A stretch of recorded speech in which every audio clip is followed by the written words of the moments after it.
extremely skilled.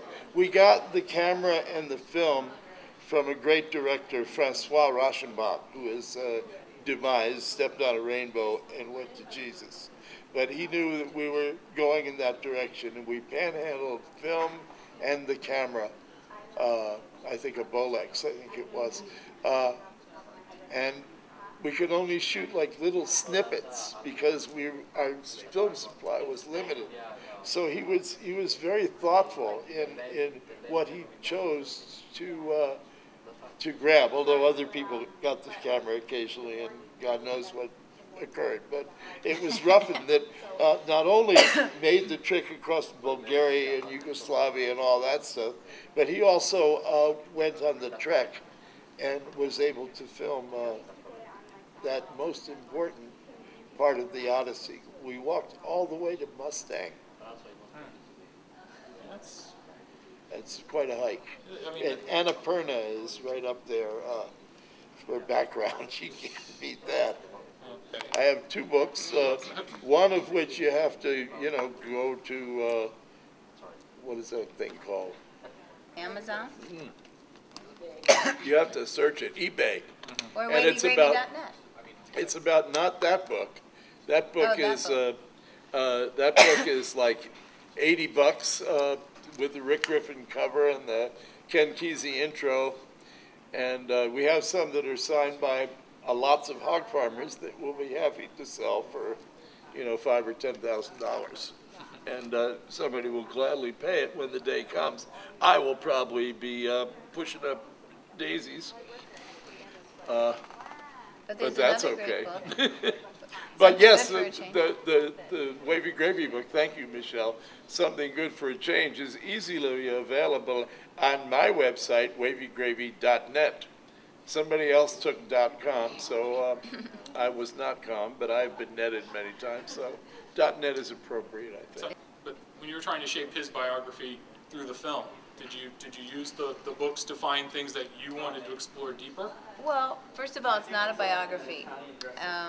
It's parts of his life. I mean, if I were to do a biography of his life, it would be 10 films at least. So I had to make choices, and I really wanted to share his message. And from the bottom of my heart, I wanted to share his message, and I wanted to try to capture the essence of him. So, which seems to make people want to go help somebody. So that was my goal. But yeah, I read everything and researched and. We let you into the scrapbook stash. Yes. The great. Yes, he has these incredible scrapbooks, which you saw in the film. That. Which my wife Johanna dutifully stuck stuff until we just it was overwhelming and we stopped. So now in the film, you go to the Ben and Jerry's. So how often do you go there with your free ice cream card? Well, it depends on the time, how the day is, and I have to cook once every 2 weeks. So I go there once every 2 weeks and bring home ice cream for 20 people. Now you said your flavor. You're trying to work to get a flavor back with. Exactly. Can you talk about the history of the flavor? Okay. I was teaching improvisation on the banks of the San Francisco Bay when Ben Cohen stepped out of the fog with a guy named David Harp, who is the guy who wrote How to Play the Blues Harmonica If You're a Complete Idiot. And David went to high school with Ben Cohen, the ice cream cone, and Ben puts his hand on my shoulder like something out of the Treasure of the Sierra Madre, or not the Treasure of the Sierra Madre, Casablanca, you will, Louis, and the fog is, we want you to be a flavor for ice. And I thought, holy moly, I'm gonna, just when you thought it was safe to go back in the freezer, it was not that simple.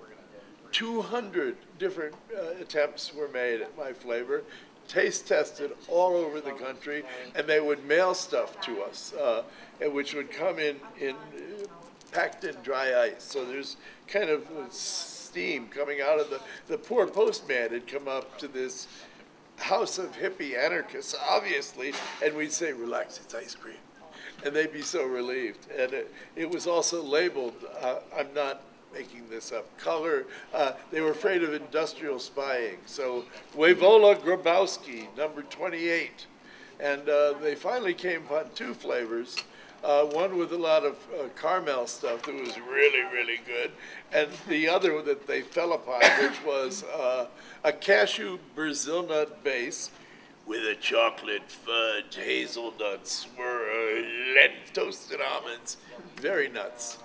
Very nuts. That was always my feedback to them is more nuts. He said, you can have feedback. You can't, we're not a commune, but you can have feedback. So he came up with this amazing flavor, although the other flavor with the caramel was very miffed. And I understood there were certain wrestling matches that occurred, but I was thrilled because hazelnuts do not appear that often in American ice cream. And it came in a tie-dyed container, just like me, and with a picture of me and Ben and Jerry on the lid, which was kind of cool also, because I was able to sell just lids on the corner of Haight and Ashbury, lids, and raise money for Camp Winter Rainbow. And for you youngsters watching, a lid used to be a bag of cannabis sativa, marijuana, about an ounce. An OZ we used to call it also, but lids. And then I would autograph the lids and raise money for camp scholarships. It was a good thing. In fact, all of the money that we ever got from Ben and Jerry's, 8 years of, you know, substantial bucks, all of it went to send the children of economically challenged parents to Camp Winter Rainbow. Got to get that right. Trying to be PC here. And so what happened is this. My flavor was huge, but Ben and Jerry went public. They sold their stock to Bedrock Vermonters, who all sold out to a company called Unilever. And this is a Dutch corporation that also does dryers and good humor. And so I was immediately dumped for not being cost effective. It is the most expensive, complicated ice cream known to humankind. So they had a contest 2 years ago. They want to know what flavor could we bring back from our graveyard of maybe 300 flavors. And everybody got on the box and made their selection.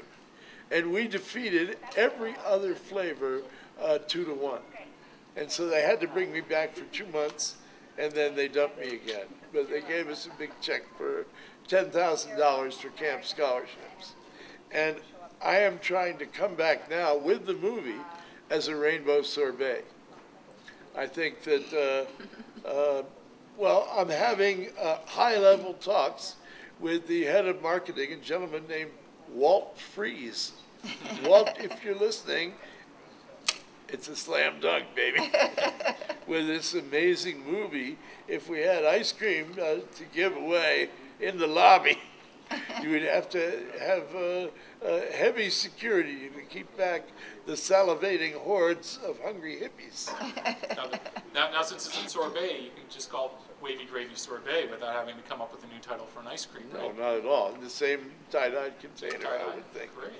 Now, what was it like the first time you actually got to taste yourself? It was like, what is it? The cannibals? Why don't cannibals eat clowns?